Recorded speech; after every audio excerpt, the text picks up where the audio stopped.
'Twas the night before Christmas, when all through the house not a creature was stirring, not even a mouse. The stockings were hung by the chimney with care, in hopes that St. Nicholas soon would be there.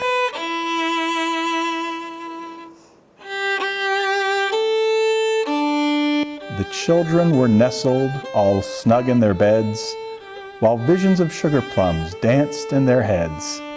And Mama in her kerchief, and I in my cap, had just settled down for a long winter's nap.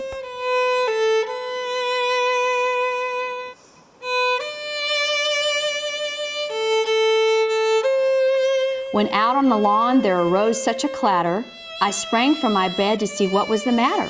Away to the window I flew like a flash, tore open the shutters and threw up the sash.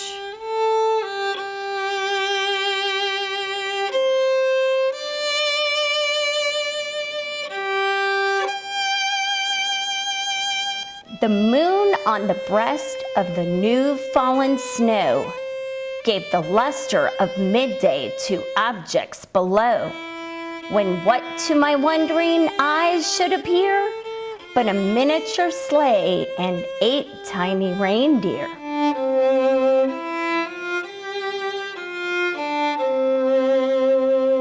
With a little old driver so lively and quick, I knew in a moment it must be St. Nick. More rapid than eagles his coursers they came, and he whistled and shouted and called them by name. Now Dasher, now Dancer, now Prancer and Vixen, on Comet, on Cupid, on Donder and Blitzen, to the top of the porch, to the top of the wall. Now dash away, dash away, dash away all.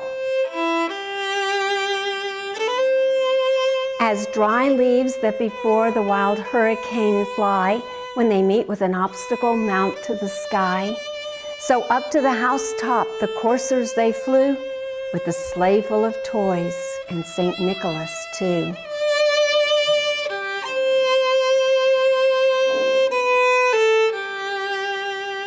And then in a twinkling I heard on the roof the prancing and pawing of each little hoof.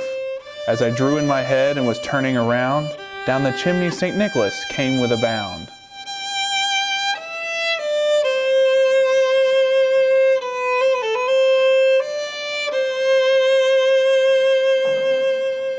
He was dressed all in fur from his head to his foot, and his clothes were all tarnished with ashes and soot.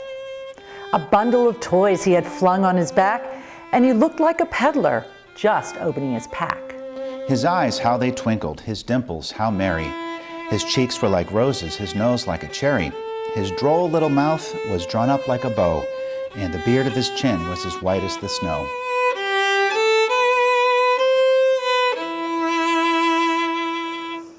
The stump of a pipe he held tight in his teeth, and the smoke, it encircled his head like a wreath.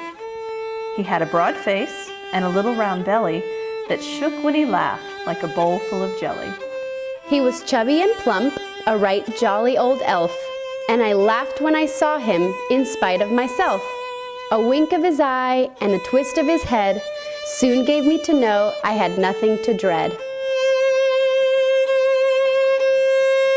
He spoke not a word, but went straight to his work, and filled all the stockings, then turned with a jerk, and laying his finger aside of his nose, and giving a nod, up the chimney he rose. He sprang to his sleigh, to his team gave a whistle, and away they all flew like the down of a thistle.